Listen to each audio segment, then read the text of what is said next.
এবং যারা বিদআতি, এদের মধ্যে কিছু পার্থক্য বর্ণনা করতে চাচ্ছি। এদের মধ্যে কিছু পার্থক্য পাওয়া যায়। ইমাম ইবনুল কাইয়িম রাহিমাহুল্লাহ আহলুল হাদিস, আহলুস সুন্নাহ ওয়াল জামাআহ এবং যারা বিদআতি, এদের মধ্যে একটা পার্থক্য উল্লেখ করেছেন, যেটা 10টা পার্থক্য পাওয়া যায়। তিনি বলেন, 1 নম্বর হচ্ছে সুন্নাহপন্থীরা সুন্নাত পালনের উদ্দেশ্যে মানুষের মতকে পরিহার করে। সুন্নাতপন্থীরা, আহলে হাদিসরা হাদিস মানবে, সুন্নাত মানবে, এই কারণে মানুষের মত উপেক্ষা করে। আর যারা মাযহাবী, যারা বিদআতি, তারা সুন্নাতকে ছেড়ে দেয় এবং মানুষের কথাকে গ্রহণ করে। এটা হলো আহলে হাদিস আর বিদআতিদের মধ্যে একটা পার্থক্য। আহলে হাদিস কারা?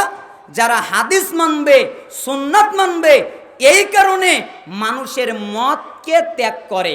আর বিদআতিরা সুন্নাতকে ত্যাগ করে, হাদিসকে ত্যাগ করে, সুন্নাতকে ছেড়ে দেয় এবং মানুষের কথাকে তারা গ্রহণ করে। আপনি বলবেন ক্বালাল্লাহ, আল্লাহ বলেছেন। আপনি বলবেন ক্বালা রাসূল, আল্লাহ রাসূল বলেছেন।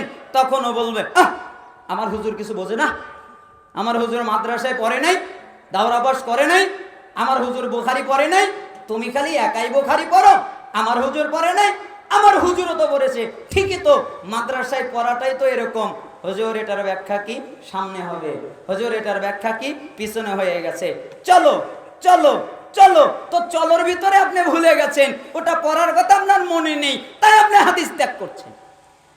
অতএব আহলুস সুন্নাহ, আহলুল হাদিস এবং বিদআতিদের মধ্যে দ্বিতীয় পার্থক্য হলো, আহলে হাদিসরা সর্বদা রাসূল সাল্লাল্লাহু আলাইহি সাল্লামের সুন্নাতকে প্রাধান্য দেয়।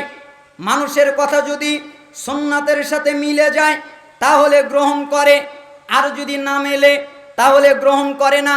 আহলে হাদিসরা আগে রাসূল সাল্লাল্লাহু আলাইহি সাল্লামের কথাকে গ্রহণ করে। এই কথার সাথে কারো কথা যদি মিলে যায় তাহলে তার কথা মানে। রাসূল সাল্লাল্লাহু আলাইহি সাল্লামের কথার সাথে কারো কথা যদি না মেলে তাহলে তার কথা মানে না।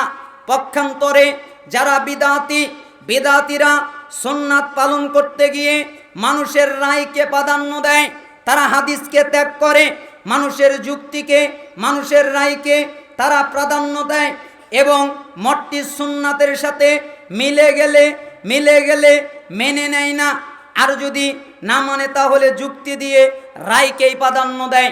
তার মানে আহলুল হাদিসরা মানুষের কথা রাসূলের সাথে মিলে গেলে মানুষের কথাকে মানে, আর বিদআতিরা মানুষের কথাকে প্রাধান্য দেয়, রাসূলের হাদিসকে ত্যাগ করে। ঠিক না? ওই যে বলবে, কি বলবে জানেন, যে আপনি মসজিদে ঢুকেছেন, আপনি মসজিদে ঢুকেছেন কেন?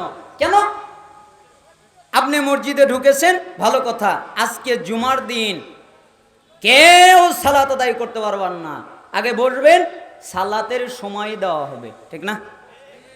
আগে সময় দেওয়া হবে, সময় পাবে, তারপরে সালাত আদায় করবে। তার মানে সময় দেওয়া হবে, কেউ সালাত আদায় করতে পারবে না। কিছুদিন আগে এক জায়গায় আলোচনা করতে গেছিলাম। এক ভাই আমার কাছে দুঃখ প্রকাশ করলেন এবং আমাকে বললেন, ভাই আমাদের একজন লোক এই মসজিদে আমি ঢুকলাম, এরপরে সুন্নাত আদায় করলাম, তাই লোকটা খুতবার মধ্যে আমাকে গালাগালি করলো, তাই আমি সালাত ত্যাগ করে বসে পড়ে গেলাম।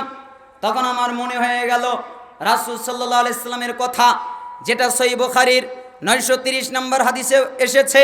রাসূল সাল্লাল্লাহু আলাইহি সাল্লাম খুতবা দিচ্ছিলেন, এক লোক মসজিদে প্রবেশ করলো, প্রবেশ করে বসে পড়ল, 2 রাকাত সালাত আদায় করলো না। তাই রাসূল সাল্লাল্লাহু আলাইহি সাল্লাম বললেন, এই কি তুমি কি 2 রাকাত সালাত আদায় করেছো?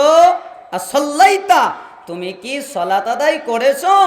ক্বালা, তখন লোকটা বলল, লা, না আমি করিনি। তখন রাসূল সাল্লাল্লাহু আলাইহি সাল্লাম বললেন, কুম, দাঁড়াও, ফাসাল্লি রাকাতাইন, 2 রাকাত সালাত আদায় করো। তখন আমি বলি, হুজুরের খুতবার দাম বেশি না রাসূলের খুতবার দাম বেশি? আরে রাসূলের খুতবার সময় সালাত আদায় চলে, কিন্তু আমাদের দেশের মুফতিদের খুতবায় সালাত চলে না।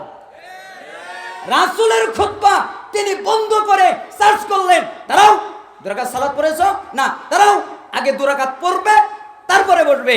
আর আমাদের হুজুররা বলে সালাত পড়ছো কেন, বসো তোমাকে সময় দেওয়া হবে। কিন্তু আমাদের দেশের মুফতিদের খুতবার সময় সালাত চলে না। এই জন্য বলছিলাম আহলে হাদিস এবং বিদাতিদের মধ্যে অনেক পার্থক্য রয়ে গেছে। আসলে আমার সময় তো স্বল্প, বিস্তারিত আলোচনা করতে না পারায় দুঃখিত। আমার সময় শেষ হয়ে গেছে, আমি পরিপূর্ণ আলোচনা করতে না পারায় দুঃখিত। আপনারা ক্ষমা সুন্দর দৃষ্টিতে দেখবেন। আমি দোয়া করি।